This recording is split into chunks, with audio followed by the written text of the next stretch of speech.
Hey guys, what is going on? Blossom is back, and today I want to do a top drives top 10 on all the PL9 cars. So today's episode is basically the top 10 cars I want to get from the German Renaissance update. Now, I do realize the part 1 and part 2 of the Austin Weekend Challenge, my audio was a little effed up, I guess. Yeah, I do apologize for that. I was recording both of them outside, and I did realize that the audio was actually kind of bad. And maybe it was the wind, or maybe because I was on a rocking chair or something like that. Um, but I couldn't re-record it again since, well, you can only do the Austin Weekend Challenge once. So I do apologize for that. However, the audio for this video should be really good, and I'll just stick to recording indoors from now on. Anyway, let's get into my list. So in the 10th place, I have the Volkswagen Golf GTI TCR. Now, when I had my first impressions on PL9, I kind of just skipped through Volkswagen as a whole, and that was mainly because I spent too much time on BMW, but also I'm not a huge fan of Volkswagen. Just, people are gonna kill me for this, but I'm just not a fan of like the Beetles and stuff like that. Like, I don't even know the brand that well, you know? But when I was looking at the brand, after my first impressions video, I was looking more closely at Volkswagen, and I was thinking about making an episode just on Volkswagen itself, and I might still do that.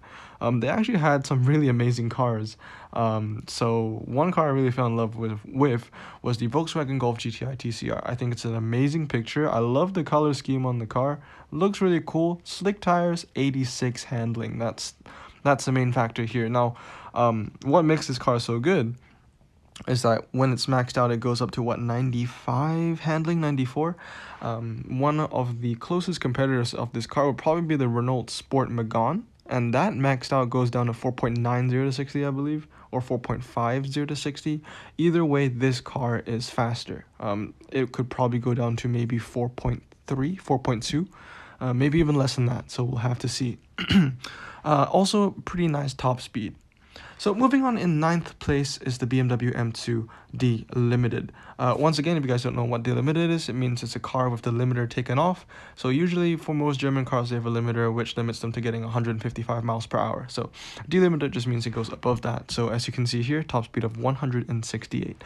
I'm a huge fan of the BMW M2. And there are, a couple M2s that were added to BMW in this update. There was like the M2 Competition as well, but as far as it goes, I'm a huge fan of just the classic BMW M2, which is seen here. So the stats are not the best. It's just I'm a huge fan of this car. Moving on to 8th place is the Roof R Compressor. This car, great handling, 86, maxed out go up to 95. The 0 to 60 is crazy. Maxed out, I would say maybe 3.2. Right, I would say goes down maybe 0.7 of a second, considering the Dodge Hellcat starts at 3.70 to 60, and if you max it out 996, it goes down to 3.0. So this one might be 3.2, 3.3. We'll see how it goes, but very, very nice car, max out about 95 handling, and a very nice top speed. One huge thing about the compressor is that it has an amazing MRA. Moving on, in 7th place, and this is a prize car, it is the BMW M4 GTS. Now, it is RQ27, so it is the weaker side of the legendary range, but the main reason why I like this car so much, well, because it's an M4 GTS, and also, I mean, the stats are okay, and when I mean okay, it's relative, right? I'm comparing it to other legendary cars, but one of the reasons I love this car so much is the picture. I think my first ever Top Drives Top 10 video was judging the nicest pictures in the game. Good mythical morning. The nicest pictures in the game, and I think in my top 2 I had the GT2 RS as well as the 720S. Honestly, this BMW M4 GTS might be first. It's a good contender for being at least in the top 2. If I were to make a new version of my Top Drives Top 10 nicest pictures of cars in the game. Very beautiful picture, nicely cropped. I like action shots as always, and it's the M4 GTS. It's a beautiful car, right? Moving on, in 6th place, now I just have to say, disclaimer, there are going to be a lot of BMWs in this video.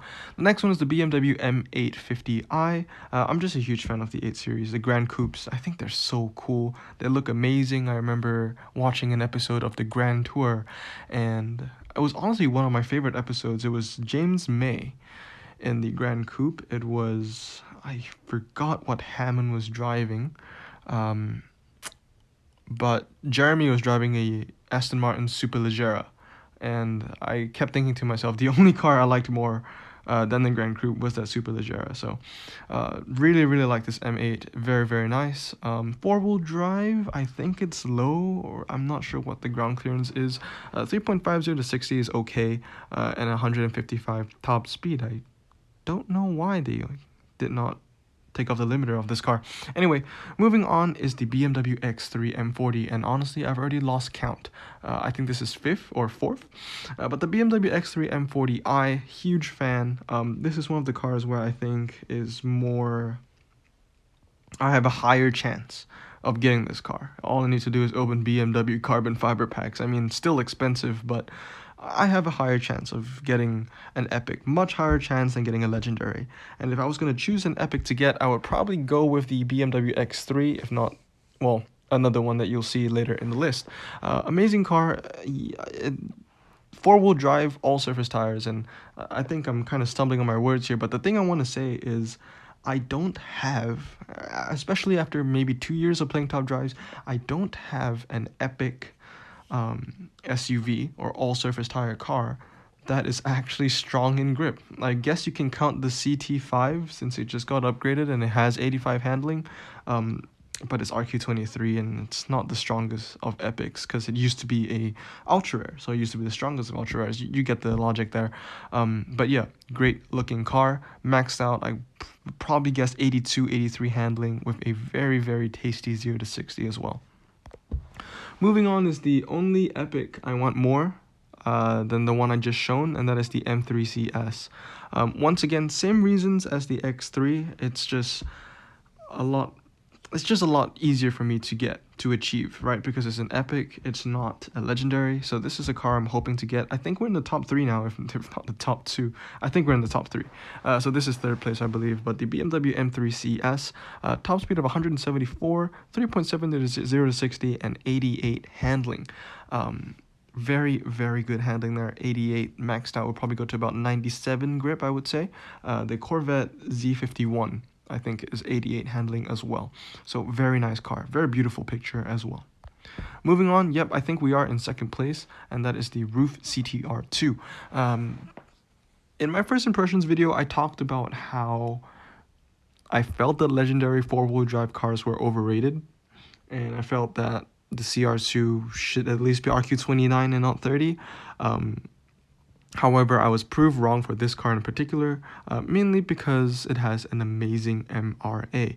I think some people already own it, and it's kind of just destroying everything out there. So, really nice car, four-wheel drive. I mean, once again, I think four-wheel drive is overrated because it doesn't have any handling. I mean, for an RQ30 car to have 86 handling, it's actually way below average. You want at least 92, 93, if not even 94, 95, right? So 86 handling is very low. However, the top speed is good, and 3.30 to 60 is very respectable. So very nice car indeed. However, I don't know if the MRA is good enough to justify the RQ30 spot, but we'll see in time.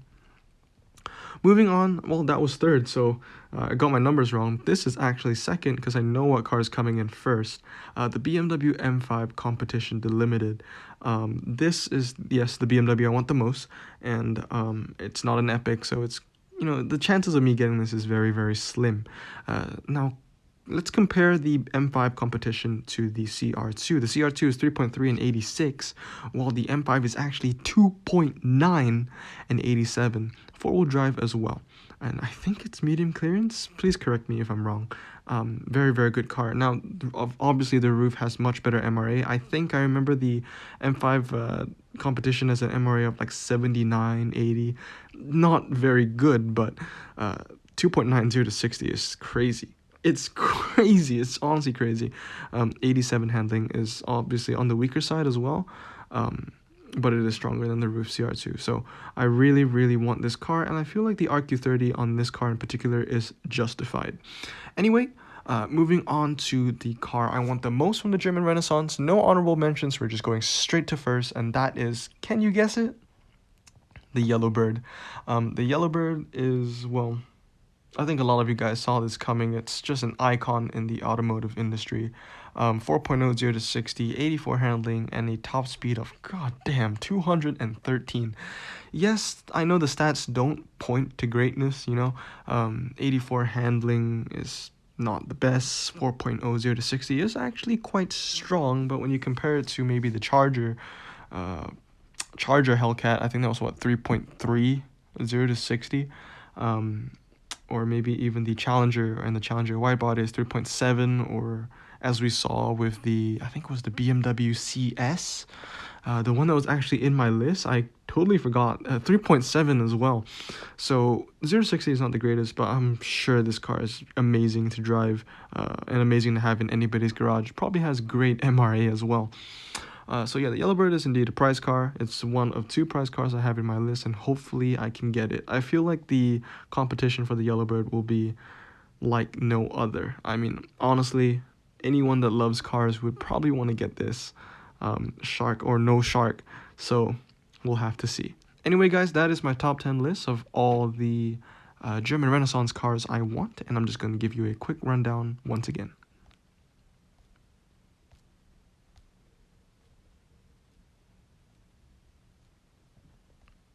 Well, guys, that's the list. I hope you enjoyed it, and I'll see you all next time. Blossom out.